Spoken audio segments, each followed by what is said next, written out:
Nagulat ako nang basta na lang niya akong hilahin palapit sa kanya hanggang konti na lang ang distansya sa mukha namin. "Got you," he whispered. I smelled his minty breath as his eyes dropped on my slightly parted lips. Pumatak siya ng halik doon kahit mabilis kong natikom ang labi. "Jericho, ang landi mo." Bulong ko sa labi niya bago pumatak din ang halik. "Why? Ayaw mo ba?" Aniya sabay kagat sa pang-ibabang labi ko. Siyempre gusto," I answered. "Landiin mo pa nga ako? Yung hard ah?" "Hard?" He caught my gaze. "How about I'd make love to you later in my car's trunk?" "SPG?" Sa gulantang ko, pinalo ko ng bibig niya. Nagiinit ang pisngit na hihiya sa pinagsasabi nito. Nakakagulantang pa rin talaga ang lumalabas sa bibig mo, no? Hindi pa rin ako sanay. Parang dati puro ka lang, "Tss, shut up, don't talk to me." I mimicked. "Really? Ganyan ba talaga ako kaunting magsalita?" He asked. The curiosity is obvious kaya tumango ako. I hummed. "Seryoso ko lang at madalang magsalita. When I get to know Tito Jonathan, alam mo ba, nakikita kita sa kanya. Tahimik at nagmamasid lang. Di masyado nagsasalita pero pag nandyan si Tita Olivia, ang daming sinasabi." "Am I like that to you too?" He asked and I nodded, moving my forehead to rest over his. "Yes," I answered. "It's not a bad thing, right?" His gentle voice asked kaya tumango ako. "Nope," I shook my head. "Not at all. In fact, I'm glad because you're only like that with me. I feel, special." "You are special." I moved a bit, kissing the tip of my nose before resting his back on the bench, pulling me closer to him so I could do it too. Sabi nga ni Inay, famous ka sa San Isidro. "I told ya." I grinned, resting my head on his shoulder habang nakapatong ng kamay ni Jericho sa upuan kung saan ako nakasandal. Ano pang sabi niya? Na-crush ako ng bayan? "Crush ka raw ng mga nagsasabong sa inyo," aniya. My jaw dropped. "Ano? Excuse me crush kaya ako ng karamihan doon, lalo na nung nanalo akong reyna ng San Isidro? Dami nag-a-add sa Facebook ko, FYI. "Oh? Mga Arabo no?" He asked playfully. "Hoy!" Ngumuwi na ako. "Ayan siguro pinag-uusapan yun ni nanay sa kusina no?" Habang nagpapabango ka kay nanay, binabash niyo ako? Mga backstabber kayo? "Backstabber?" Ani Jericho. "San bandang likod ba, Francesca?" Binaba ni Jericho ang tingin sa dibdib ko.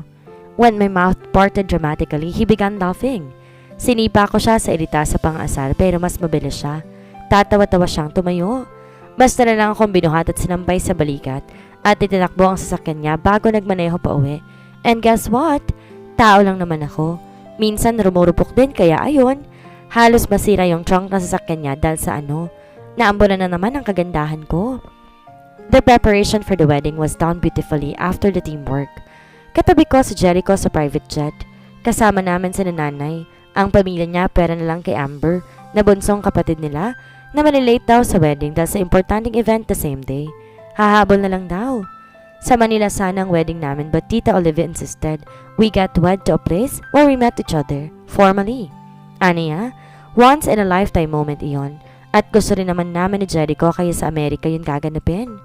Kung saan naganap ang convention, ang dahilan kaya kami nagkakilala. "Are you nervous?" Jericho whispered upon giving me a medicine for drowsiness dahil hindi nga ako sanay pa masyado sa biyahe. "A bit," I answered. Masayang kinakabahan. "Malapit ng kasal natin, Jericho. 2 days from now na." "It'll be great, I'm sure." He touched my chin. "Do not be nervous, babe. After the wedding, we'll tour around and make love in any places you like." "Ikaw?" Pinitik ko ng labi ni Jericho pero hinuri niya iyon at kinagat kaya nilayo ko na. "Mamaya nang nandian din, Jericho, ha? Nandito ang pamilya natin." "It's okay, they won't mind." Ani at sinuklay ang buhok ko. I caught him staring intently at me as if checking me out. Makatitig naman si Doc ko. Matuno naman ako niyan. "Nothing. You're just beautiful," he uttered. "So beautiful. I wanna memorize your face, Francesca." "Why?" I asked. "Makikita mo naman everyday ang kagandahan ko. Don't worry." Pagkagising mo pa lang after the wedding natin, ang alindog ko na agad ang breakfast mo. He chuckled. He even pinched my cheek and stole a quick kiss. "I just feel like staring at your face today. Para hanggang panaginip ko, dala ko." Aniya bago hinapdos ang pisngi ko. "And mom said I cannot see you before the wedding. It's annoying. May pamahiin kasi sila. Jericho? I said. O siya, tiligan mo ang kagandahan ko na hindi mo malilimutan hanggang sa mga panaginip. Pahalumbaba akong tumitig sa kanya at pinagmasdan niya rin ako. Tila kinakabisadong bawat sulok ng mukha. Let's take a photo for this. Ani at tinilabas ang phone. Wow! Himala at gustong mag-selfie ni Mr. Yellow. Tawa ko tinabot ang phone niya bago binigay sa camera. He moved his face closely and spoke. I just don't want to forget this moment. I love you, he said before placing a kiss. The camera capturing how shocked and amazed I am. When we got to America, mas dumoble pa ang pagka-busy dahil nag-final touch pa kami sa lahat.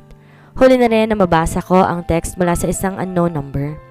Hi, Cheska. Thank you for the wedding invitation. Looks like hindi ko na talaga kayo matitibag ni Jericho. Kidding! Anyway, I am not sure if I could go, but right now, I'm in America too and I will try to go if I could. I hope you'll be happy with him. It was tiring, but to be able to stand in front of the church and marrying the man you prayed for, the hard work's been paid off. It was such a dream come true. Marrying the man you truly love. Para kang tataya sa loto. Imposibleng makuha pero sa milyon-milyon man tumaya, ikaw pa rin ang nanalo. Once-in-a-lifetime experience tends to be cherished because you'll never know if you could still grab another Brian or it's the last. While looking at the man I truly love standing at the end of the altar, I could not help but tear up. Pangarap ko lang ito dati pero ngayon, nandito na si Jericho. Nakasulap sa akin at kumikislap ang mga mata sa pinipigilang luha habang papalapit ako dito. Anak, anda ka na? Bulong nanay sa akin kaya nilingon ko siya at tumango. She touched my arm. Si tatay sa gilid ko'y naluluha na rin pero nagpipigil at pinapakita sa aking ayos lang siya at hindi iiyak. Ibibigay na talaga kita sa lalaking yan. Singhap ni tatay kaya't tatawa ko. Sumulyap sa kanya kahit ang belo ay nakataban sa aking mukha. Jericho is a good man, tatay, I muttered. Hindi niya ako papabayaan. Sisiguraduhin niya lang at talagang ipapahabol ko siya sa mga kalabaw sa probinsya. Aniya kaya natawa ako at sumulap kay nanay na nailing na lang. Ready? The wedding coordinator glanced at me and I sighed. Muling sumulyap sa mapapangasawa kong nag-aantay sa kabilang dulo ng altar at tumango. Ready? Sagot ko. A soft song played in the background. My wonderful and long white gown touched the red carpet the moment we began walking. Nakahawak ako sa magkabilang braso ng mga tumayong mga magulang ko. There are times when I just want to look at your face with the stars in the night. There are times when I just want to feel your embrace in the cold of the night. I just can't believe that you are mine now. I sang quietly together with the song while glancing at my dream man, waiting for me in front of the altar, in front of God. In my hand is a bouquet of baby's breath flowers at mas nangilid ang mga luha sa mga mata ko habang pinagmamasdan si Jericho sa gitna na nakatitig sa akin. I caught a tear falling from his cheek. Dali-dali niya yung hinawi at muling tumitig. Ang mata'y punong-puno ng halo-halong emosyon. You were just a dream that I once knew. I never thought I would be right for you. I just can't compare you with anything in this world. You're all I need to be here with forevermore. I smiled at him. Kita kong pagiti niya, tinapik ng best friend niyang si Brian ang likod niya. Natatawa sa pag-iyak sa huli. I saw my fiancé, now my soon-to-be husband, glared at him and smacked his arm. Nagtawanan ang mga lalaki sa unahan sa ginawa ng dalawa sa gitna. Cheska! I saw how Tita Olivia smiled at me when we reached them. Tita? I called and smiled softly at her. My heart jumped when she slowly pulled me for a hug and whispered, Welcome to the family, anak. Call me Mom. Bulong niya. Salamat po, Mom. I whispered back and hugged her. You were just a dream that I once knew. I never thought I would be right for you. I just can't compare you with anything in this world. You're all I need to be here with forevermore. Sumulyap ako kay Tito Jonathan na nakikipagkamay pa sa nanay at tatay ko at na magkatinginan kami kaagad siyang umiti. Tito? I called. His cold eyes smiled too when his lips did. He offered me his arms at yumakap ako sa kanya. Welcome to the family, Cheska. Salamat po. I whispered. The emotions piled up inside my chest. The mixture of happiness, nervousness, and excitement of getting married to the man I love. I saw Jericho hugging my parents. I even heard tatay threatening him na ipapahabol siya sa kalabaw kung sasaktan ako. I won't hurt her, tay. Pangako, mahal na mahal ko yan eh. Nakikipagbiroan pa to kaya nangiti akong lalo. Blaze, my fiancé's brother, called me and greeted me too.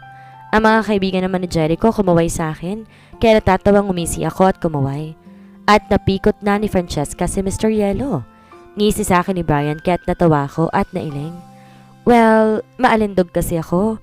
Pagsasakay ko sa kanya at sabay kaming nagtawanan.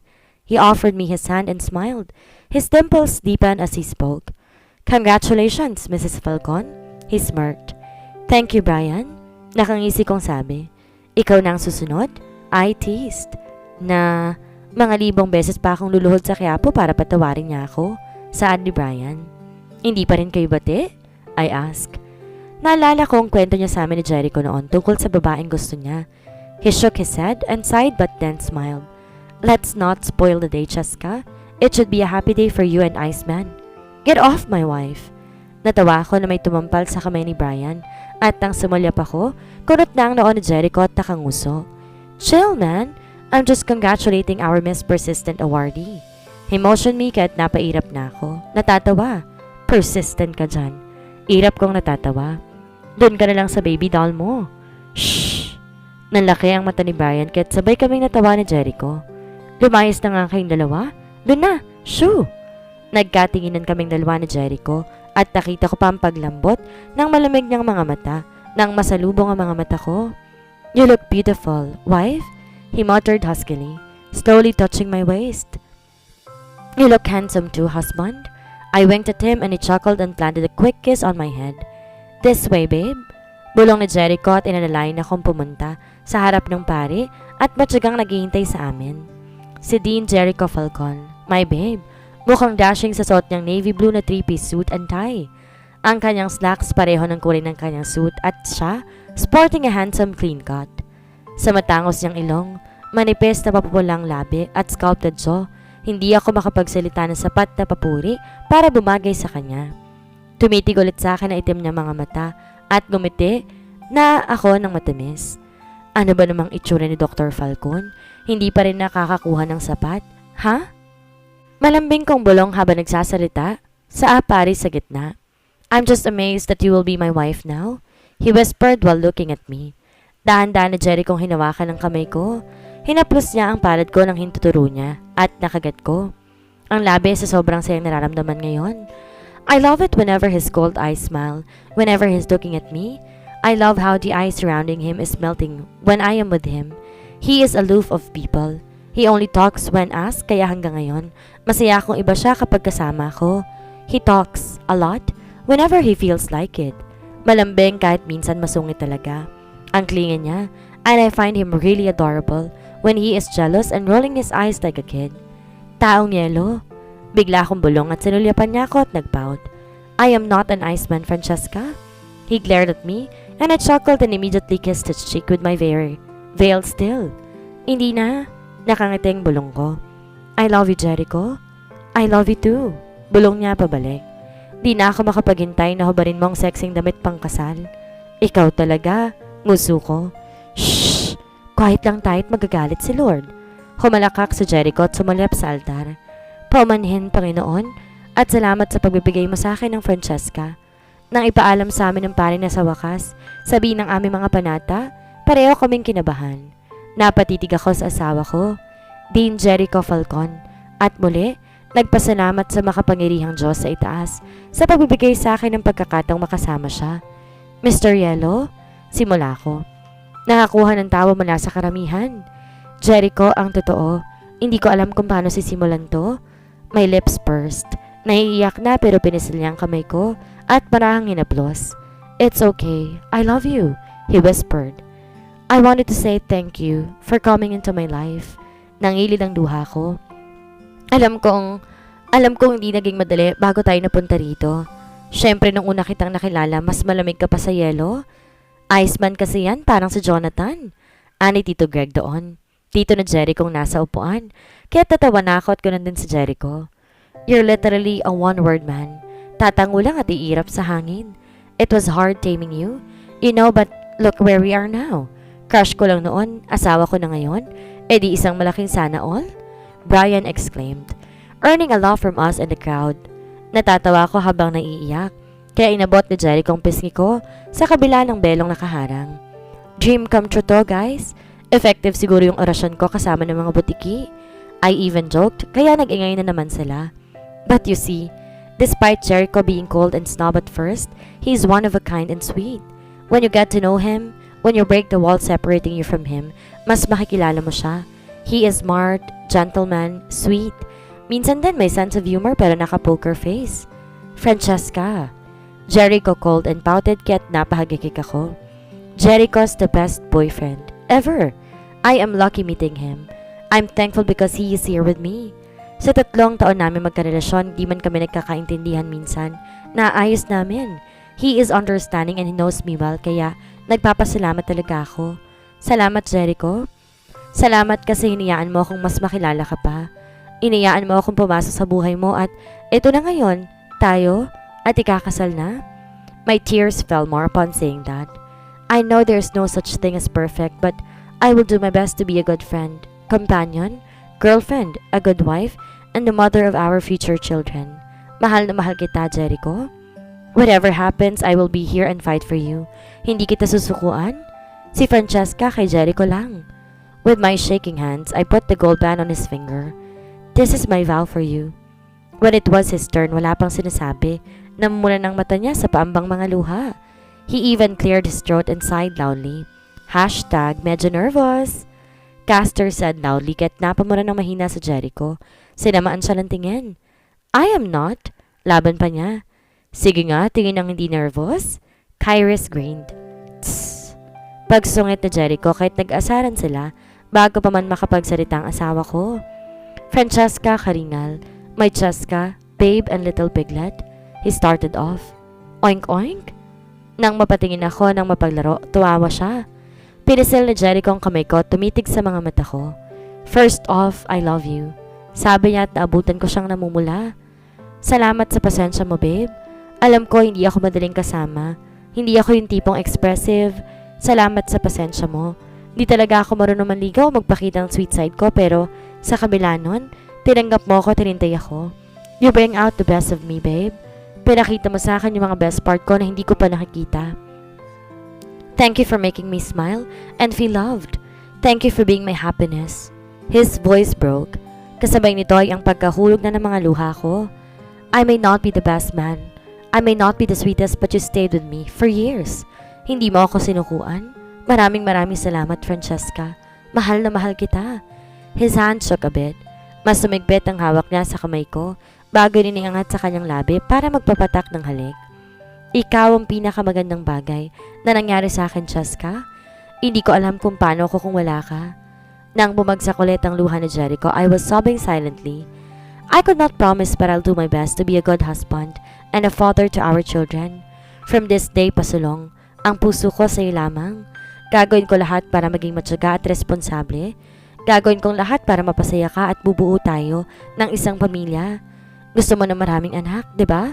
Kasi ikaw lang mag-isa? I nodded, sniffing while staring at him. Then we will have kids. A lot of them. I will work hard to provide and take care of you and our children. I don't know what the future holds but I could not see it without you. Noon, ngayon, at sa inaharap, ikaw lang. You're the only person I could see my future with. Let's grow old together, Cheska. We will, Jericho. We will. I sobbed and watched him put the ring on my finger. I love you, Francesca Falcon. Ang reyna ng dibdibang lupa na San Isidro. Reyna na ng puso ko ngayon. Si Jericho kay Cheska lang, hanggang sa huli. He uttered while staring at me. This, I vow to you. Naisip ko, ito na pala ang simula ng aking masayang pagtatapos. Hindi ko alam na ito na rin ang katapusan. Yung mga panata na yon nasira, katulad ng mga basag na salamin na nasaktan at tuguan ang mga nakahawak sa kanila, nakatingin sa basag na refleksyon ng kanilang mga mukha. The wedding successfully ended and we had fun in our reception near the beach.